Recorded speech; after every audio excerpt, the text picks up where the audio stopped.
Today we're continuing our tour of the Cold Millions, Jess Walter's historical novel set in Spokane in the early 1900s. Then we come to Stevens Street, which is where all the job agencies were, where the free speech protests began, and where so many people were arrested. Yeah, 500 people.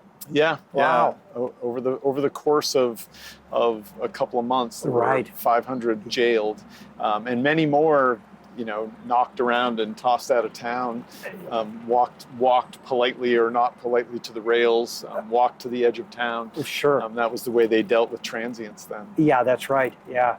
But I mean, that's one of the things that drew me to the novel was the echo of the things we're still dealing with, homelessness. One of the reasons I named one of the characters Gig is to sort of echo the gig economy, which, being a transient in that time, that was what you were. You carried yourself to the next job, and that's all you had. Yeah.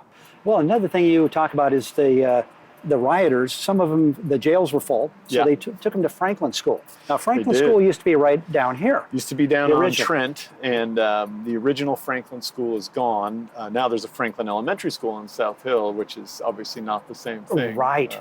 But yeah, the Franklin School had already closed, and so they put the prisoners in there. No heat, no.